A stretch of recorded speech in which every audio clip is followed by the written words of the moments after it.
Hey everybody, welcome to Butler Family Farms. Jerry here. You can't make stuff up like this. You can't make the story up. I'm going to tell you. I sent my truck, my F-250 diesel truck, to a place to have it fixed. It was not running like it should. It was a little rough, and it was kind of shaking and stuff. And so I sent it to the guy, and he had it, and nice person and everything. He does big diesel trucks and stuff, and he said he could figure out what's wrong with it. Well, it sat there for 3 months before he actually finally got to work on it.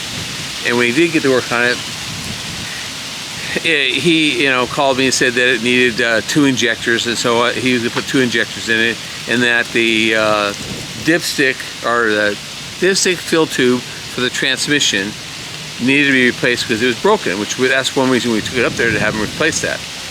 And he was going to fix that, and it was total price was going to be $2,100, and everything would be great. Well, I got the truck back, and the truck ran really good when it was at high speed, 65, 70 miles an hour. It was fine. But when it was idling at a stop sign, that sucker would shake. It'd take your fillings out. So I wanted another opinion from somebody, so we took it to a local place called Lehar's here near Neosho, and they looked at it.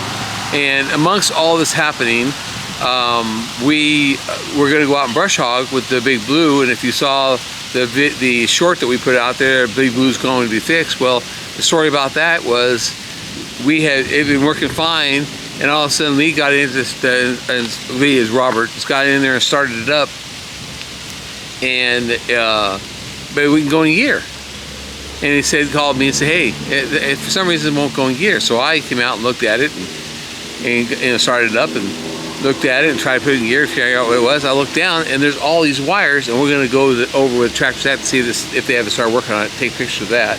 But all these wires sit underneath the dash with this little box with 6 little pins out of it, and some wires broken. And the key's been in it the whole time, but somebody obviously came out and tried to steal the tractor to hotwire it, and wasn't successful. Either we startled them, the dog barked, or I'm not sure what it was, but I don't even know if they could have hotwired it with those wires or not, because I don't know how to hotwire a tractor. So I called my mechanic person, and they came out and they looked at it, and they said, oh, Jerry, he goes, this is going to have to come in, and the dash is going to have to be taken all out, and we're going to have to figure out where all these wires are supposed to be and where that little plug's supposed to be, and put all those pins back in it and to fix it. So they came yesterday and picked it up. Well, in the meantime, Lehard called me and said that the tractor needed injectors, all new injectors, and a regulator. It was going to be $3,200 to fix it. And that's like, it's cheaper than buying a new truck. I mean, I don't have 70 grand to buy a new truck. So I said, yeah, okay, well, get it fixed. So they are working on that. And in the meantime, after that, we were looking for a planter this whole time to plant wheat and to plant our summer grasses in the summer field to make it better, which is field 9, 10, and 11.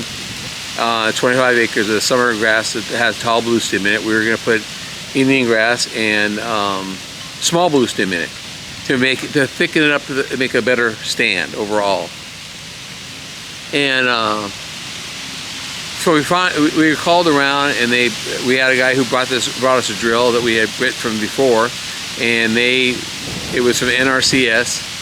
And they came out, and I looked at the drill, and there are paddles for the summer grass where there's no paddles in it. And the paddles, if you not familiar about summer grass and winter grass seed is a small, hard seed usually. And fescue has a little bit of outside stuff on it, but your summer grass has like a little kite on it. So that's the only way I can think about it. So it makes it float around the land. And it has to have paddles to keep it agitated, or it just packs in and doesn't do nothing. You can't get it out. It won't go out on its own. You have to dig it out. So the paddles keep it fluffed up so it will go out and feed onto the ground like it's supposed to. Well, the guy brought this drill. I looked at the drill and I said, where's the paddles in this thing? And he said, well, we got rid of that drill.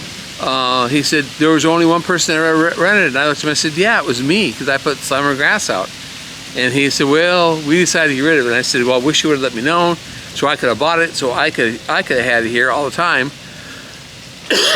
And he said, well, you can probably make this work just a little bit harder. And I thought, well, I don't want to use it because I want to be sure I get the summer grass out. Because I've got, right now I have $15,000 in this field of summer grass.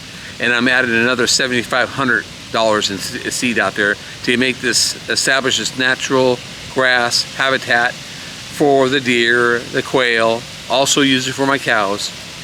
But I'm trying to put a little bit of natural native grasses from Missouri back into the ground and try to bring the quail back that used to be here. It used to be plentiful quail, and trying to bring it, hopefully in time I'll be able to bring all those back and help the wildlife also.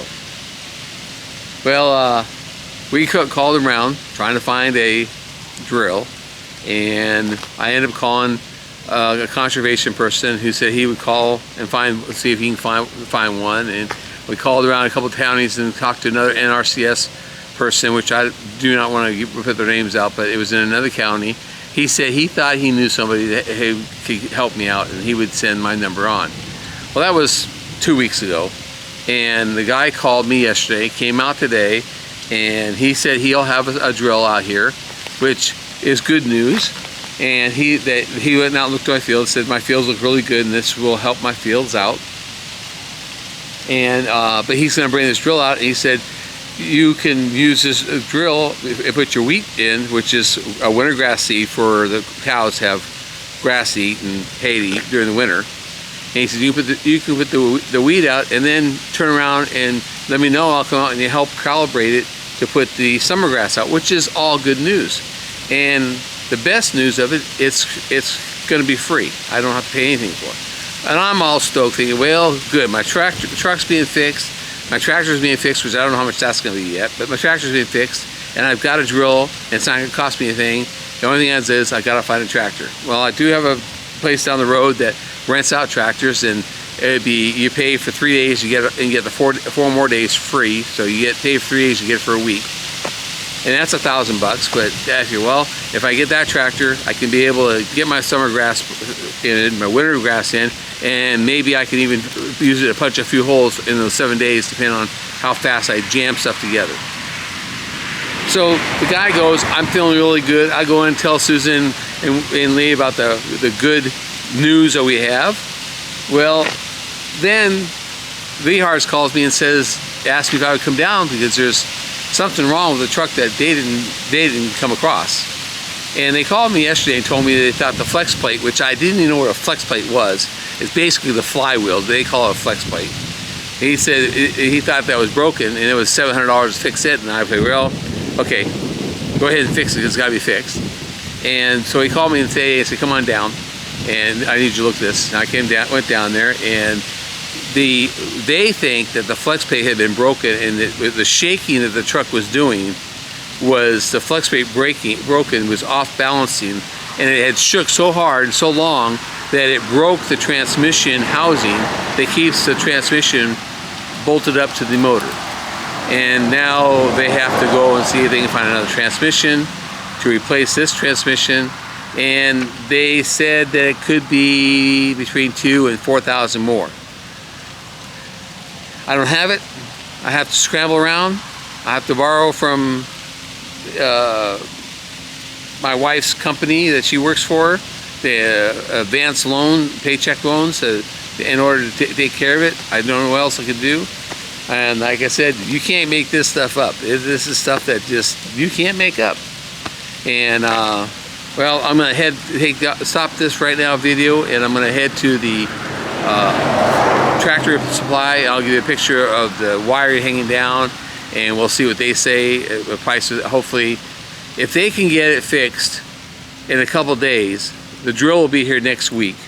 And if they can get it fixed in a couple days, then I can use my own tractor to put the stuff in, and it will save myself $1,000. If not, then I'll have to pay $1,000 to rent a tractor in order to do this. So, anyways, like I said, you can't make this stuff up. I mean, it just, you know, if it's not one thing, it's another. And you know, you think you get it right above your head above water, and then all of a sudden, somebody reaches up and grabs both ankles and yanks you back down.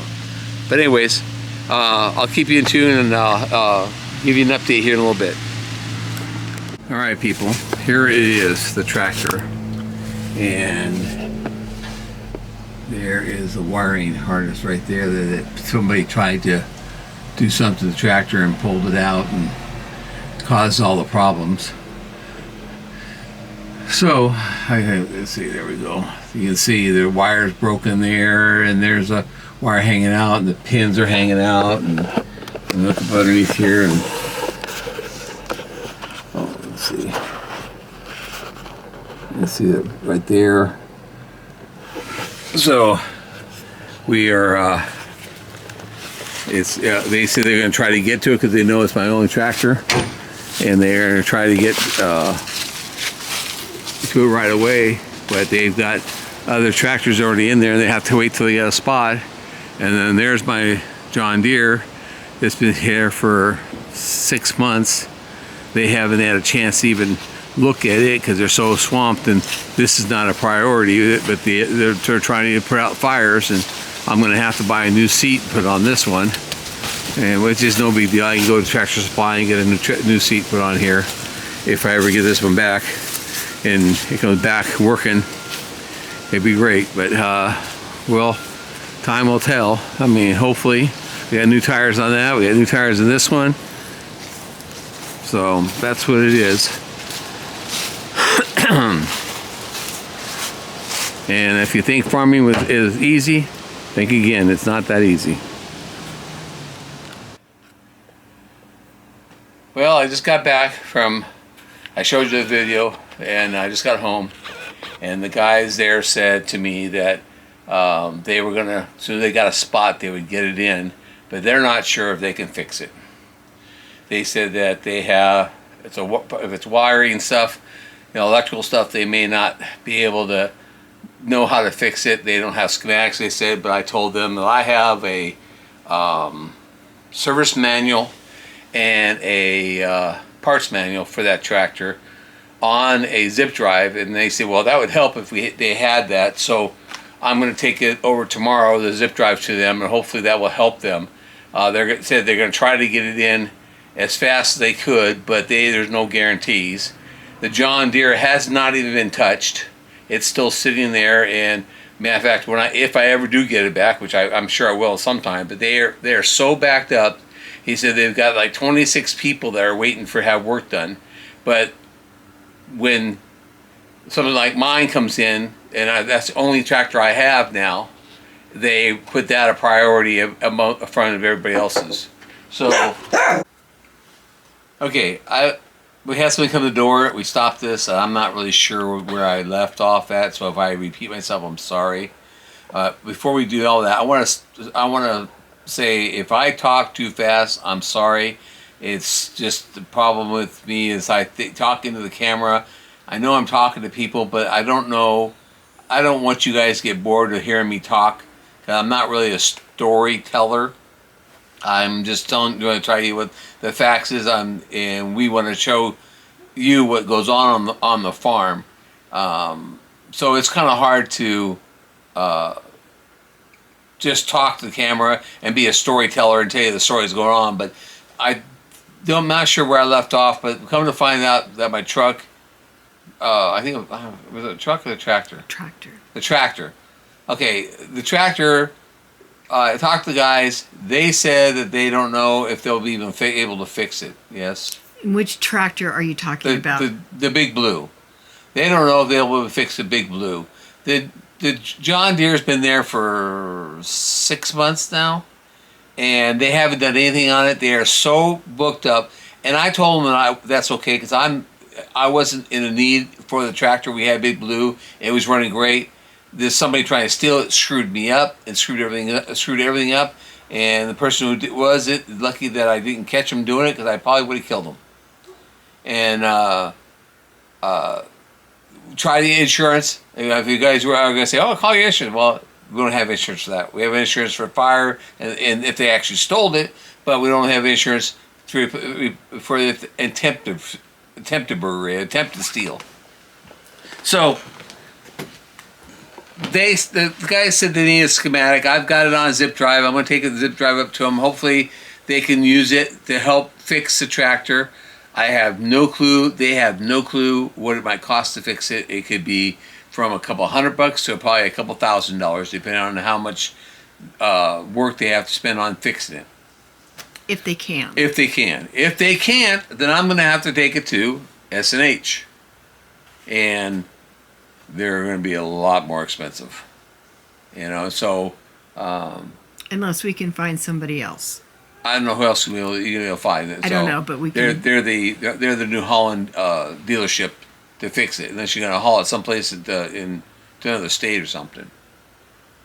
So, anyways, that's where we're at, and I just want to say, if any of you had watched the there